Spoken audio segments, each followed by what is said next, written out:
I know loads about games, me. I'm like a walking video game encyclopedia, and if you ever see me in the street, feel free to come up to me and ask for a fascinating fact, and I shall regale you with one. Or, maybe, I'll just scream and run away, or question your true motives.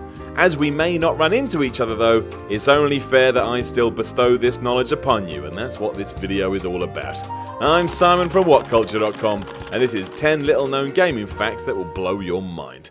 Number 10. Original Japanese Sonic had a human girlfriend. This is doubly important to bring up because in 2006, this happened again in the reboot of Sonic the Hedgehog, where the blue animal spent a lot of his time kissing a human woman. But it wasn't the first occasion. He's always had this fetish. Way back when though, there was indeed a lady who loved Sonic so much, she would chase him around constantly no matter where he went.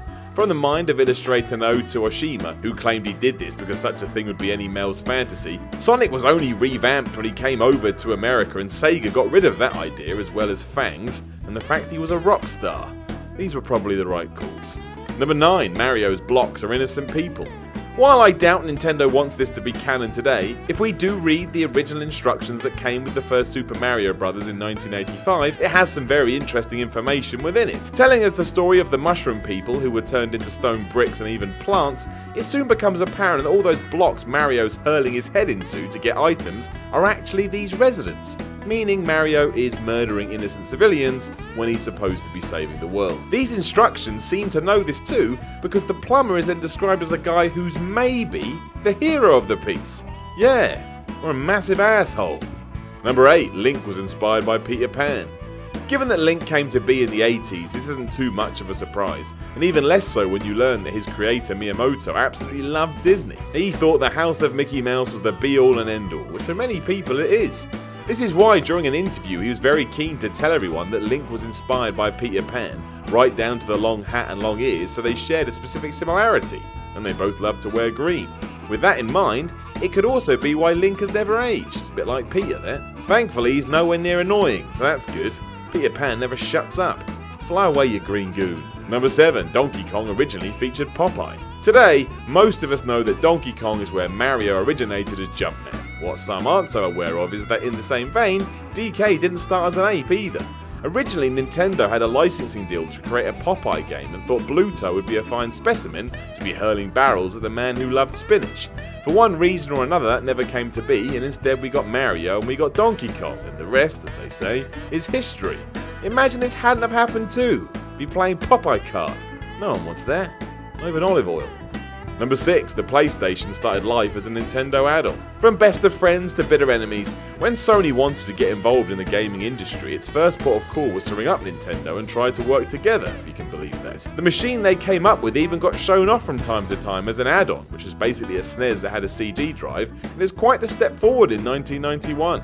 As always though, the two fell out, probably over a game of Mario Tennis or something. And Sony went on with its ideas anyway and created what we know as the PlayStation today. Given this literally changed the industry, I would think everyone at Sony is very happy this parting of ways happened. Number 5. You can only ever push a button 16 times a second. Now you're free to debate this, and if you have any evidence otherwise, please let me know, but if we're to believe record-setting Japanese gamer Toshiyuki Takahashi, pushing a button 16 times a second is the most a human being can do. It's impossible to do more, well, unless you're lying or you're Superman. A computer programmer at heart and someone who had been working within the industry for some time.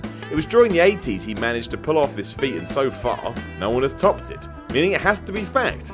And good luck to your fingers, which I'm sure you're now going to go away and pulverize. Number 4. Assassin's Creed's targets were all real. Probably something you assumed anyway, given that Ubisoft were keen to stress there was some historical accuracy in terms of Assassin's Creed, but it is true. Every person you take out in the original game weren't just created for said game, but are in fact real people who either went missing or died in the areas where these assassinations took place. Now, not only is that very cool and a testament to the developer for the work they put in, but it also gives Assassin's Creed a nice air of authenticity.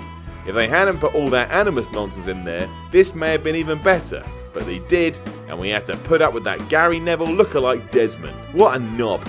What a nonsense story that was. Number 3. Lara Croft's chest size was an accident. If you were to zoom back to the 90s, most gaming magazines were obsessed with the size of Lara Croft's chest. Now, this was awful in many ways for obvious reasons, yet somehow, there is an interesting story behind it all. When Tomb Raider was being developed, designer Toby Gard accidentally increased Lara's chest size to 150% their normal size.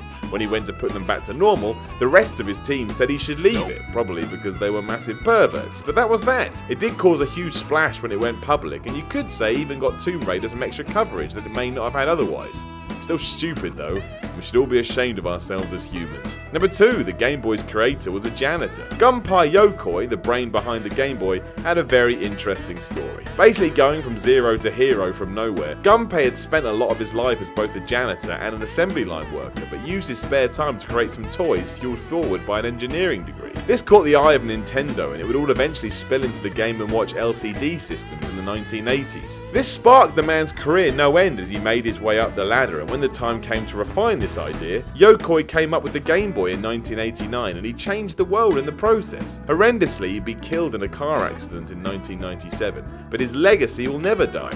He created one of the best consoles ever. Number 1, the original Final Fantasy was meant to be Square's last game. Before Final Fantasy, Square were nobodies. I bet you can't even name a game they were responsible for before their now legendary series, and there's a good reason. They didn't have any.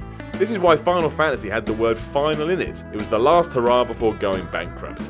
Because the universe is stupid, however, it kickstarted one of the most successful RPG series ever and brought the company back from the brink. Now the name is just a joke, and there's about 56,890 different versions, meaning it makes no sense. There's a rag to riches story, there's few better than this.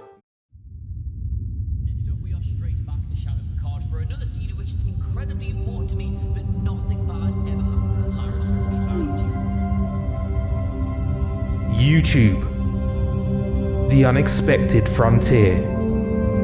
These are the videos of WhatCulture.com. Its continuing mission to list strange new facts, seek out news and offbeat discoveries, to boldly go where no WhatCulture channel has gone before.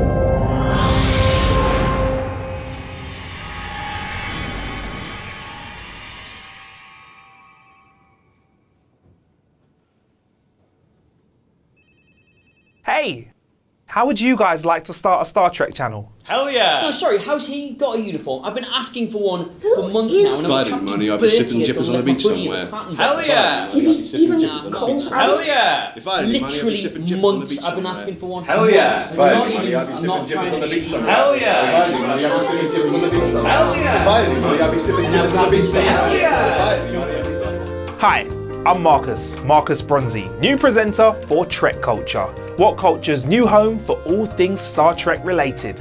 Now we've already got a bunch of great content like Adam Cleary's ups and downs for every new episode of Picard, and we'll of course have all of the lists and rankings that you know and love us for. I've been Captain Marcus Bronzy. Until next time, Kapla!